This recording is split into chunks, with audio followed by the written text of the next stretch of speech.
Assalamualaikum warahmatullahi wabarakatuh. Waalaikumsalam warahmatullahi wabarakatuh. Alhamdulillah wassalatu wassalamu ala rasulillah wa ala alihi wa ashabihi wa mawalah, amma ba'du.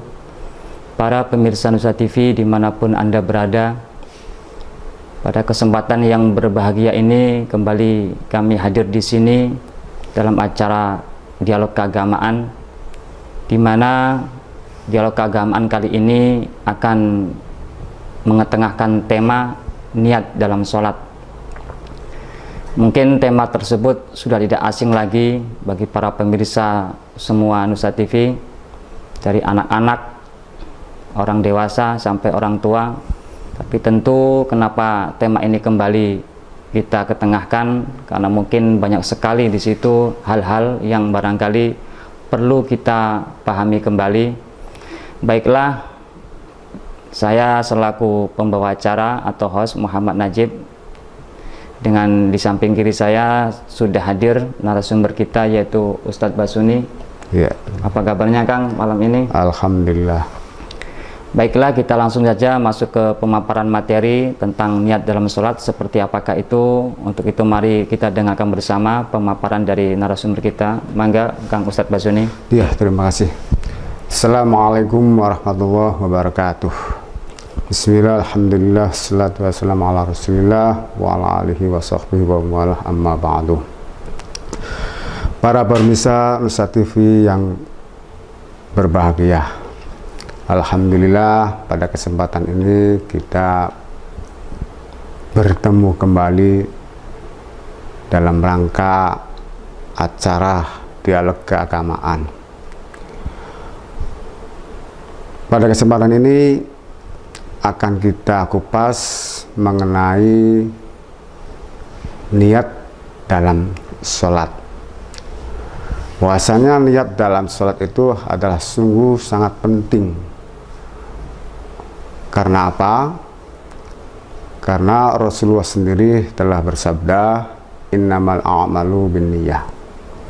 Bahwasanya sungguh amal itu tergantung daripada niat, termasuk sholat. Para ulama sepakat bahwa sah tidaknya amal diantaranya adalah tergantung daripada niat. Maka dari itu, sebelum kita mengkaji lebih jauh, kita harus pahami dulu apa itu niat. Baiklah, untuk sekedar supaya tahu apa itu niat, dalam sistem pelajaran kita sebagai umat Islam, bahwa niat ini ada dua istilah. Yang pertama adalah niat menurut istilah bahasa, kemudian yang kedua niat menurut istilah syar'i. Niat menurut istilah bahasa, kalau kita ungkapkan dalam bahasa Arab, al-qasdu bisyai'in, al-qasdu biqalbi. Bahwa niat menurut bahasa adalah menyengaja dengan hati, atau qasdu syai' biqalbi, menyengaja sesuatu dengan hati. Kemudian kalau menurut istilah syar'i, niat adalah al-qasdu bisyai'in muqtaranan bi fi'lihi, menyengaja sesuatu tetapi berbarengan atau disertai dengan pekerjaannya. Itu adalah niat menurut syar'i. Seperti halnya umpama kita dalam bersolat, ini harus ada istilahnya hati menyengaja tentang pekerjaan solat itu sendiri. Nah, kemudian kapan kira-kira berlakunya niat dalam sholat ini? Maka dari itu harus kita pahami sejauh mana kira-kira yang nanti kita akan bahas bareng-bareng bersama pembawa acara. Untuk itu barangkali hanya sekedar atau hanya sebatas itu dulu yang dapat saya paparkan.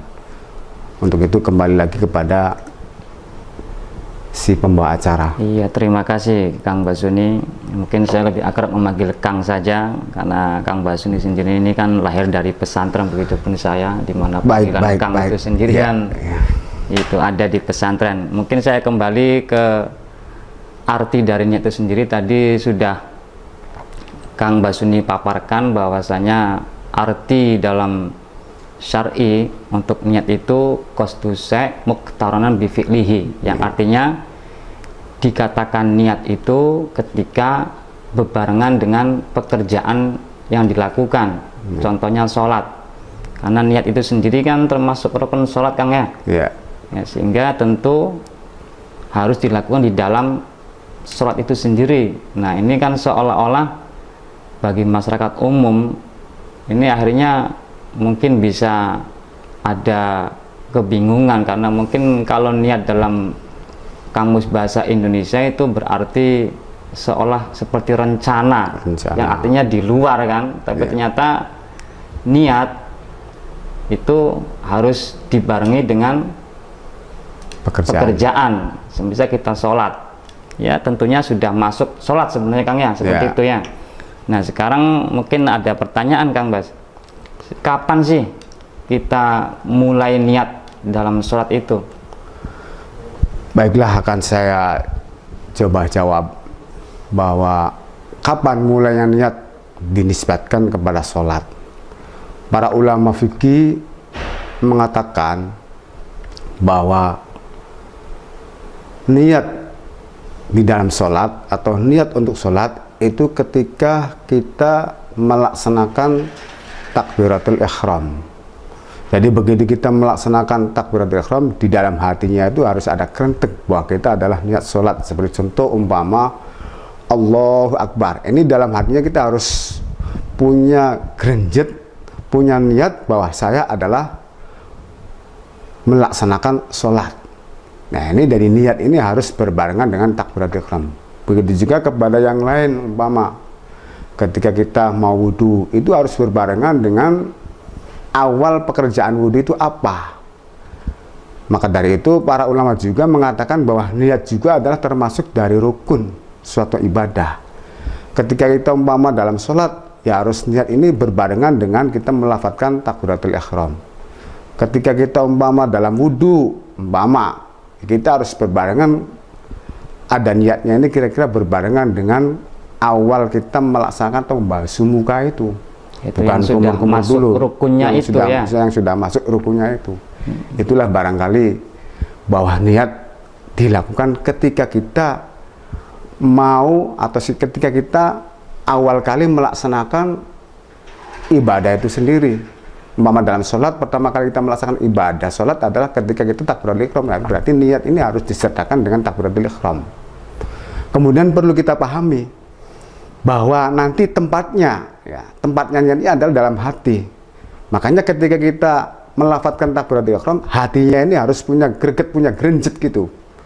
Allahu Akbar, dalam hati kita harus punya niat kretek, wah kita itu adalah mau niat sholat apa atau apa gitu. Jadi ketika takbiratul ihram itu dalam hati kita harus membarengi niat.